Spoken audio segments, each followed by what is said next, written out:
Okay, the work is called Underbridge Life, and it was produced in 2008.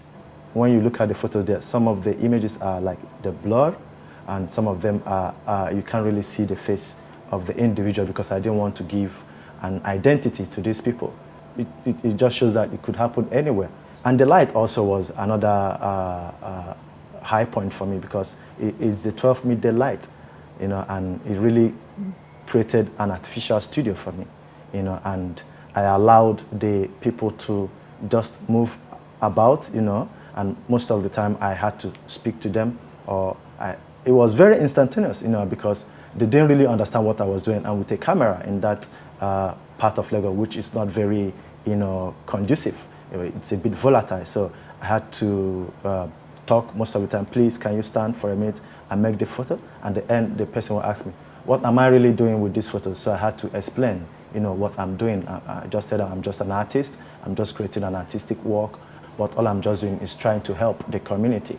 So that's how this project came up. And I still go back there once in a while, and I've done another project there, but not from the under.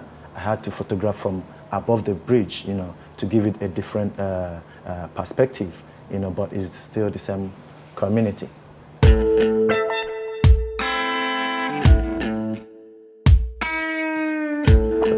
It's all about the borders, African borders, you know, and there are no oceans separating us. There are no rivers separating us. It's just artificial borders, you know. They are just political borders, you know. And I said, why should it be that way?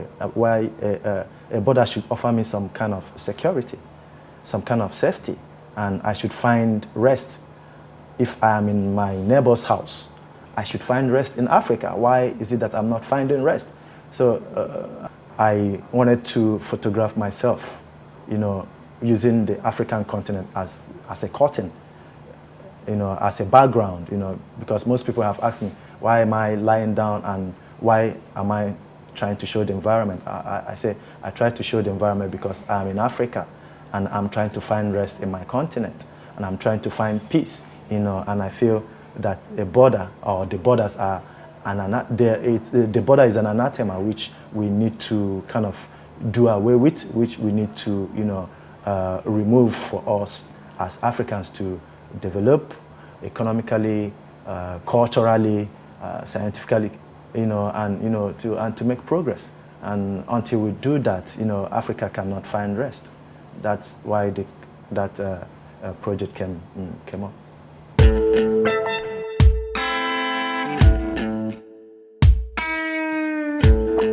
You can't wish to take any photograph, you know, like, you know, you say, I wish to take a particular kind of photograph, or I've missed a particular kind of photograph. You know, all you just do is just keep on working. You know, like the idea I have about photography is like make a photo a day. And when you make a photo a day for 1 year, it's like 360 days. That means you've made a body of work, 360 photos in a day. So when you work consistently or constantly in every day, and you develop series of works or bodies of work, and that is basically how I work.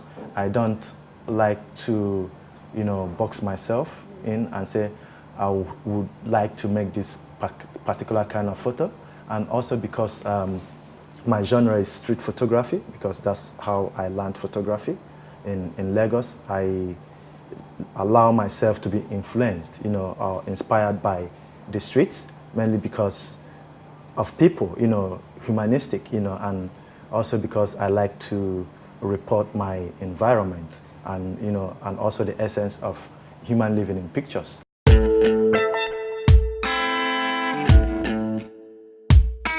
All I am just doing is to show the reality of my background, where I come from, and we have these resources to make things work. We have the resources to build very good infrastructures, you know.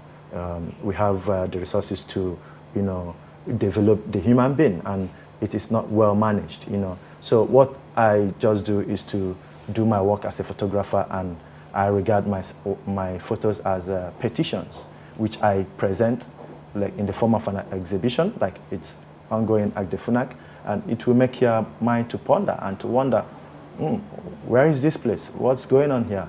Why is it like things are not going on well? I can't imagine people living under the bridge. What if it's hazardous? You know, the fumes, the water, everything, it's degraded. You know, you can't get good water to drink. You don't have hospitals. So it's left for the people who are in authority to make things right. So that's why I work the way I work. You know, and it's not like I'm trying to be pessimistic with my work. All I'm just trying to do is to show the reality of where I'm coming from.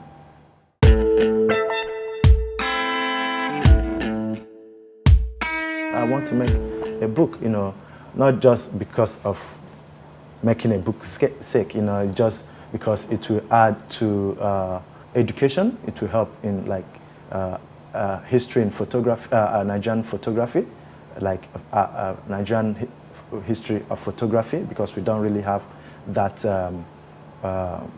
We don't really have it. Like when you look at art history, and when it comes to photography, we are only taught history of photography, and they only mention European photographers, you know, and we don't have that in my continent or in my country, because there are so many photographers who I kind of like their works. They've done work in the 1870s. Someone like J.A. Green that photographed the subjugation of the Niger Delta by the British, and his works are scattered all over the world in Washington, D.C., in Port Sunlight. People like J.D. Ojekere that did the hairstyle, you know, these are people that, you know, have documented their work over years, and their works are in form of books. And when you come to present time, like in contemporary times like this, and for someone like me, a photographer who is still developing, I think a book will really act as, serve as an archive, you know, of my work, you know, for future, you know, reference, you know, because a book is, a photo book is like, it has a life on its own. It's just like it's not like the print which you make and hang on the wall, and after a while you might hang it out, or you might remove it and replace it with another. But a photo book is like, it has some kind of life. It's like, it's eternal, you know, it stays there forever, and over like maybe after 50 years it's still relevant. You know, a book adds some kind of relevance to your work, and which other photographers maybe in the future, 100 years, 200 years can refer back if it's well documented and archived. You know, so I really want to do a book for posterity's sake.